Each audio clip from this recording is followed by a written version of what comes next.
All right, hey everybody, welcome back to the channel. This is Rob at Smirking Gun Reviews. We're back with more Terror. Couldn't wait, wanted to get another one done because I'm just so into this show. We're at episode 6. It is called A Mercy. So full spoilers if you have not seen this episode. And I also want to thank everybody that's been watching these and commenting, and anybody that subscribed or found this channel through this. I want to thank you for being a part of the channel in any way that you can. Again, like and share the content and subscribe if you haven't and you do enjoy it. Otherwise, let's get into this. So there's a movie, and I'll get to a point, it'll be brief because this is just how my brain works. There's a little movie called BASEketball. And when I was watching this episode, I remember the line, and I believe it was from Robert Stack, that says that it's or maybe it was one of the announcers for the game that was talking about Trey Parker, and it just like, it's really raining shit down on him. And for some reason, when I watch this show now, that line just keeps popping up. It just keeps raining shit on these poor guys. And it's amazing how they just keep their attitudes are just still like, in the face of all this madness and terror, literally, not just the ship, that they're being put through, and how they are still able to stay a crew. Now, I really do feel like I keep waiting for the breaking point, and this might be the breaking point, or what causes the breaking point. There's a lot of little details in this, and I actually had to watch this episode a couple of times to try to find out, to try to see something in particular that I couldn't see the first time. And I really don't know if I still don't know 100% if I saw anything. But at the beginning of this, we have, them running through what they have left as far as provisions go. And that's just another thing that just blows me away, because I don't think they would put this in here unless it was true, because just the numbers alone that they still have after all this time blows my mind. Because from the outside, when you look at these ships, you just go, how do they get it all in there? It's like a clown's coming out of a clown car, just how did they get all that in there? And they're still good, I mean, is a relative term right now, but they're still good as far as to go into next year if they're still stuck there. And they just still say, if we're still stuck here, like they are prepared to do it. And it just boggles my mind. Now, the person that I was talking about, who I needed to see more of, was the doctor, the main doctor, not Good Sir. I kept looking at him in this second time I watched it, to see if there was anything troubling coming from this guy, and he just seems to be him throughout the whole thing. And that's coming up later, what I'm talking about. But we have then Fitzjames pulls Blanky away. Blanky, Blanky, whatever. Bankley, one of the two.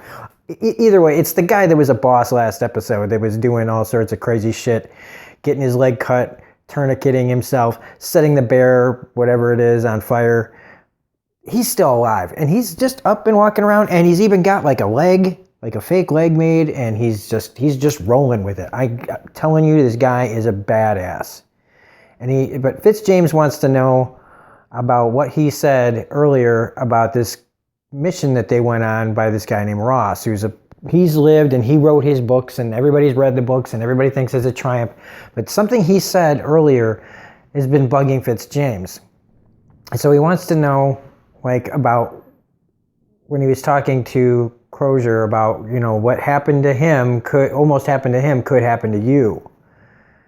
And so he tells him of this story, they hear about all the fight for survival and how they were only 300 miles out, like they had to walk out, and they were in worse shape because they had scurvy going on, and it was hitting them full force. There was all these guys sick, and they were dragging everything 300 miles.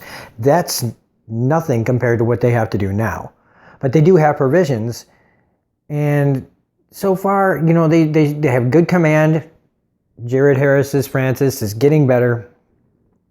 But I like that Fitzjames gets this story out because their command when they were stuck again, I mean, this has happened multiple times. I'm like, Jesus Christ, they are nothing but tenacious. The British government really wants that Northwest Passage because these guys were stuck for 3 years, basically the same amount of time as these guys, except they got worse off. And even though a bunch of them still lived, a lot of them didn't. And it doesn't seem like Ross, this captain that they're talking about, had much of a care for the sick and everybody else. Basically, while he's kind of riding around on top of a sled, he's letting everybody else kind of fall by the wayside because he doesn't like illness. You know, who does, right? And they find out, Fitzjames finds out that he had been floating the idea. It made me think of What We Do in the Shadows just then. We were floating the idea of killing him. That's what they're doing here. They talked about how they were planning, kind of plotting to kill this guy if they didn't get out of there. And it never came to that. They found rescue, they got home, everything all worked out. But the point of his story was, you know, this guy didn't know how close he came to getting murdered by his own crew. So that this puts the, you know, Blanky tells him, Blakely, maybe it's his name. God damn it. It's been a really long day.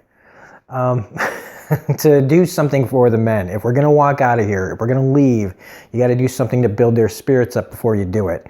And so Fitzjames finds some costumes and masks. Again, where the fuck did they get all this shit? To have a carnival of sorts. Carnivals back then are not the same as what they are today. And so they plan on doing dress up and eating food and just frolicking and drinking and whatever. Meanwhile, Good Sir is still doing his experiment on the monkey, Jocko, with the tainted meat. And the monkey's clearly having an effect on him. And so that goes on until the monkey goes berserk and basically expires. You know, I'm not going to say it killed itself, but it pretty much just bashed itself to pieces, it seems. And the same stuff that was on the other guy is on the monkey. Meanwhile, Francis is finally coming around, and he's got his sense of humor back, and he listens to the man that's been taking care of him, I think it's Jobson, and about how he took care of his mother after they came back from an Antarctic trip, and she was, you know, sick on laudanum, and it's just more character, and it kind of fills in the episode, you know, that this guy, you know, has seen this kind of illness before. And then you got Hickey, who just is being Hickey, just being a creeper, and always, you know, looking at like what's going on, and they're making moves and stuff, and he clearly is going to be the wild card in this. That's, I don't know. I mean, in fact, what happens later I thought was at first him doing it, but it's not. And then so yeah, there's the Hickey stuff, and then Francis trying to get, you know, out to the men.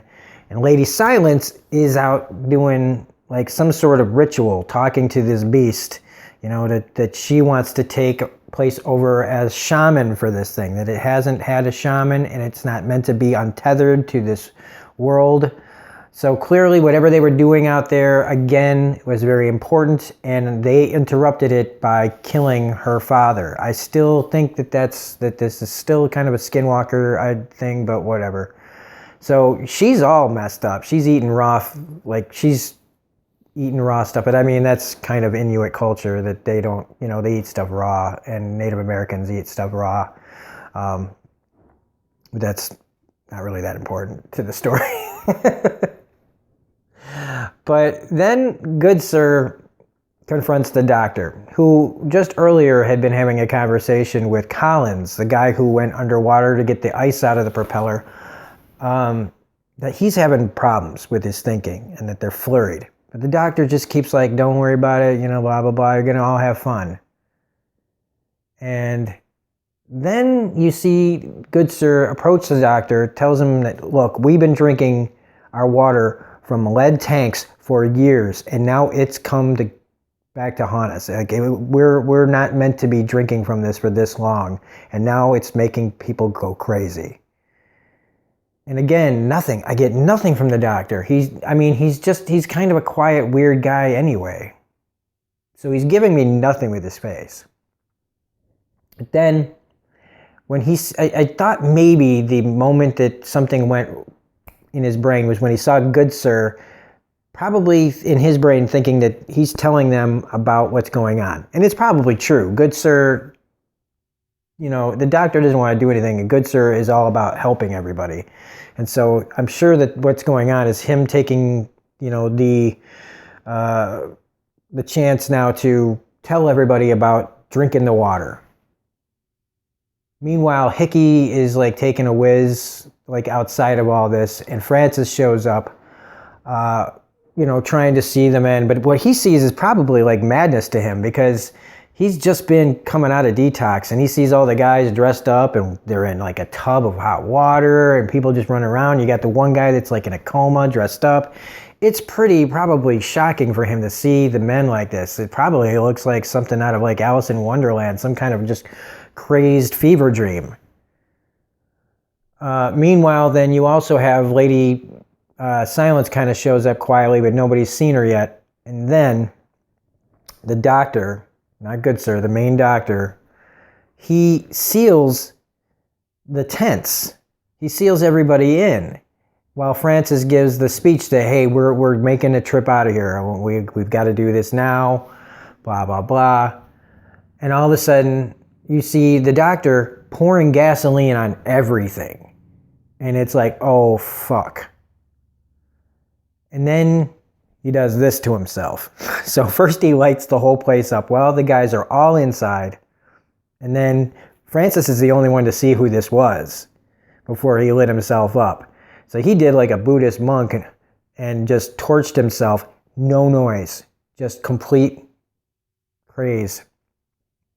And it makes me wonder if he was the one, if that was killing some of the men.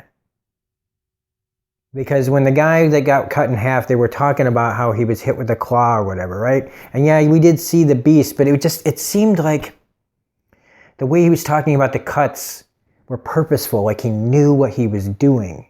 And I wouldn't be surprised if we find out that the doctor had killed some people. Now, that's just me spitballing and trying not to because I've been trying to come to terms with some of these deaths that don't make sense. That, where a bear would be heard and seen or whatever this thing, a man might not. A man might be able to take somebody out, drag them away without really being caught. But again, I'm just trying to I'm trying to connect dots here. And so everybody is getting burned alive inside this thing. They're all trying to escape. Hickey is trying to actually figure out a way to get everybody out. Unfortunately, the part where he is, he's pressed up against the tent. Well, everybody's pushing back, and they can't hear him over all the screaming. And so when he goes to cut, he just cuts right through a guy. And it's, I believe, the guy that wanted to help Good Sir be volunteer his services to help the doctor, Good Sir, on the trip. And he just gets sliced up because they have to get it open. And these guys are just flooding out, screaming, running, bloody murder. And that guy's dead. And the doctor, he's dead. But nobody knows it's the doctor except for Francis. And then, and really quickly, we'll talk about that in a second. We get the aftermath of all this is, the sun comes up finally. It was a big deal that they were going to do. This was the day that the sun was finally going to come back for a minute, meaning the end of winter.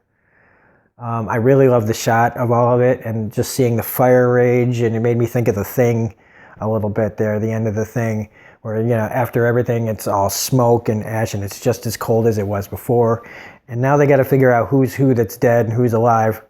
Good Sir doesn't know that the doctor's dead until somebody else tells Francis, but Francis just wanted to kind of keep it to himself because he didn't want to upset Good Sir.